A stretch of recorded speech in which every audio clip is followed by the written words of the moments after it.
What's going on, everybody in the YTBC, LDBC, MOBC, ASBC, and shout out to BNB Sports. Quick review on the Adrian Broner, Jesse Vargas fight. Overall, it was a good fight.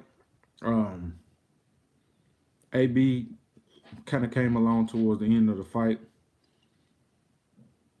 I feel Vargas made the fight too complicated. If Vargas would have fought from the outside and used his jab all night, that fight would have been a lot easier. I think by going inside, he basically gave Broner a chance to get off. Broner couldn't do much with him when Vargas fought from the outside, and he, fought with his jab. He was changing levels with the jab. What's going on, buddy? What's going on, Red Glove? You all right, man? Yeah, I think Vargas was changing level with his jab really well early on in the fight. He was jabbing to the body.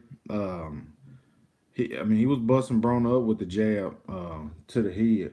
I'm not sure why I know he got a little fatigued. You can see he got a little fatigued.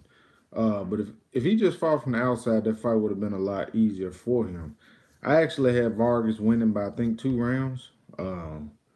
I don't get the judge that had it 115, 113 for Broner. I don't know. You have to wonder sometimes what fight people are watching. But I guess everybody interprets a boxing match different. They're also ringside, so that's probably a little bit different also. Broner, to me at this point, I did see an interview after the fight where he was saying if somebody from 147 wants to fight him, they need to come down to 144. And he can also fight at 140. I think Earl Spence kills him. My boy Keith Thurman, if he ever come back, I think Keith Thurman could beat Adrian Broner easy. We know Sean Porter can beat him. Danny Garcia, I'm not sure. I think Danny can beat him because Broner does take a lot of punches. Those body shots he took last night, if those were thrown by Keith Thurman or Earl Spence or Danny Garcia or something, yeah, I agree, bro. I agree. These judges, they crazy, man. They crazy. But I'm not sure AB could take those body shots from a Spence or a Thurman or a Danny the way he was taking last night. We all know Vargas is not a big puncher. Uh, Vargas looked actually a lot smaller than Adrian Broner last night. Um, so Broner's kind of like stuck in between. He's like Canelo. It's Canelo weight, 144. Uh, the guys at 140, the Progress dude, or Progress, I can't remember his name. I think he'll probably give Adrian Broner fits. I think any fighter that just doesn't stand directly in front of Adrian Broner so he can hit him will give him a problem. In Spence and Thurman case or Danny Garcia, I think they will land something early, and I don't think Broner will try to walk them down the way he did Vargas last night. Um, I heard Mike McCullum keep telling Vargas, jab, use your jab, use your jab. I didn't see the fight last night. Who won? It was a draw. It was between Adrian Broner and Vargas. It was a draw. I took your advice too, man. I'm a I'm gonna do a video on my other channel about the I'm gonna go with the projector. Gotta drive out, listen though. It's all good, brother. But McCullum was telling him all night to use his jab, keep using the jab, and throw the right hand off the jab. If he would have did that, I'm not sure he would have stopped Broner, but Broner would have really grown frustrated because Broner really is basically just a good inside fighter at this point to me. From the outside, I don't think he can actually do much with a guy that has a little bit more reach than him. Um, Broner basically is a come forward, flat-footed fighter that, to me, is just a B+ fighter. I mean, I don't really consider Vargas to be that great of a boxer or a fighter in my eyes. I think he's good, maybe B level, uh, but not an A level fighter. I mean, Broner against Crawford or anybody like that, he gonna get smoked. So, kind of at this point, I'm not sure who Broner can fight. I don't think he's gonna rematch Vargas. I don't think that's gonna happen. Um, I don't think that's gonna happen. I think he'll try to go in a different direction. Maybe take a big fight against who I'm not sure, because at 140, uh, Mikey was Mikey was there, but Mikey went down to 135 again. Went down to 135. So it's not Mikey. The only champion I know at 140 is the Progress or Reese Progress, or the guy that just beat Julius Ndongo. I had to search. Let me look up on my phone and see the other guys at 140 who have belts. Because I just don't see him beating anybody at 147. I think he's going to continue to bring guys up from 140 to 144, or he's going to try to bring guys down from 147 to 144. And any of the champions at 147, you know, Spence, I won't say a bigger star, but Spence, I don't see Spence having to come down in weight. I don't see where Broner is the A side in any of those fights to actually make a guy come down, you know. 140 champion. Let me look this up right quick. 140-pound champion. Yeah, you got I don't even know who this guy is. Kiryl Relique. He's the WBA champ. The WBC champ is Jose Ramirez. And the WBC interim champion is Progress. That's his name, Progress. And the IBF is vacant. Now I can see Broner trying to go down and get the IBF title at 140. I haven't seen much of Jose Ramirez, but Broner's gonna be a lot bigger than those guys. A lot bigger than those guys, to be honest. Broner's naturally a 147 pounder, but I think he knows at 147 pounds he's gonna struggle. So with that being said, he's gonna either try to bring a guy down, or he's gonna try to go down and squeeze into 140 and then blow up big on fight night and bully the guys the same way he did at 135 and 130. So I had Vargas winning the fight. I think Vargas should have used the jab, like I said, a lot more in the fight, and it would have been a lot easier. Stay away from the inside.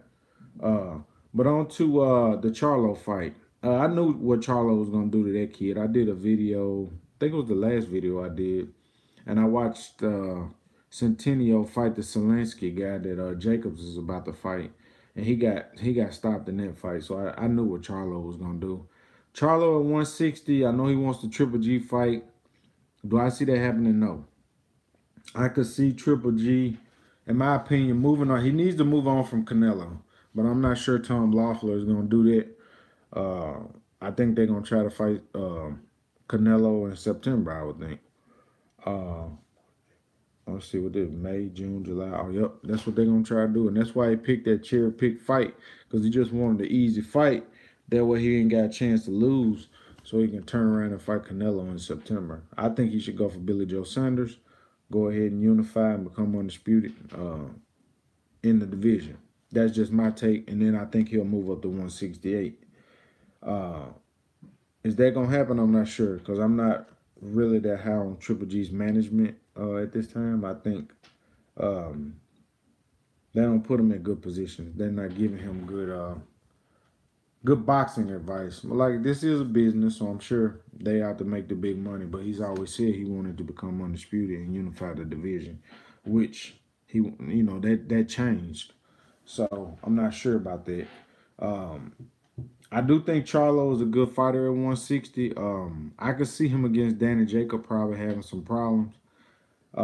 Triple G at this point, I'm not sure. He's getting a little bit older to me. I'm not sure how he would deal with Charlo's movement and power. But I don't see him fighting it. I think Jacobs will probably have to take that fight. I don't see Billy Joe Saunders taking that fight. I did see Charlo say that Billy Joe Saunders would come over here to America to fight him. That's crazy. Charlo will be going on the road for that fight. And he should want that. I mean, that'll be a pretty big money fight over there in the UK. The other fight we had was the Tank Davis fight. The Cuellar dude, to me, I've said it in a previous video again, the guy was a naturally 126 pounder. What you think about UFC trying to steal? I'm not sure about that, man. That's gonna be interesting to see. That's gonna be interesting to see. I'm not sure it's gonna happen right now because AJ is, I think, wants to unify and become undisputed at heavyweight. So I'm not sure about that. That may happen, it may not. It may happen and it may not. They said 500 million. That's a big check, so that wouldn't shock me for that kind of money if it did happen. But Tank Davis and Cuellar, Tank Davis has no shot in hell to me against Lomachenko. Tank Davis, I think, has 21 fights so far, and to me, he hasn't fought but one significant fight. I think against a guy like Lomachenko, he will get frustrated and probably quit, or um, get the fight stopped or something. Something crazy gonna happen in that fight because I think Tank will be so frustrated with the fact that he can't deal with Loma's movement. Um, I mean, they're giving him a lot of props for the fight, the win, but like I said, the guy came up from 126 and he hasn't fought in 2 years. His last fight was against Abner Mares, in which he lost, which was in 2016. So Tank basically won a belt last night, fighting a guy coming up from a weight class below and hadn't fought in 2 years. But the same people are, they bashing Triple G for uh uh Martirosyan hadn't fought in 2 years either. He's coming up from a division below. It's the same thing, man. So other than that, that's a pretty good night of boxing overall, man. I enjoyed it. I do think Vargas won the fight, but these judges, man, they basically just extended Broner's but from becoming a gatekeeper one more fight. Because if he doesn't fight Vargas next, if he fights a good A-level fighter, he's gonna lose. Because at this point, to me, he's a flat-footed B-level fighter. But overall, Broner did let his hands go. Cunningham kept screaming at him, let your hands go, let your damn hands go. And he finally let his hands go. So that was good to see. But overall, good night of boxing. I think next weekend, is it next weekend? You got a Donna Stevenson. Also, Amir Khan fought a bomb and got a win. Amir Khan hand speed did look fast, but Del Greco is not a great fighter in my eyes. He's a F-level fighter, so they actually gave Khan a really soft touch coming back. But I can't judge him off of that fight until he fights somebody that actually has enough punching power to land a punch to wobble him some. So other than that, just dropping a quick video, man. Hope everybody have a good Sunday. If you can, like, subscribe. Peace.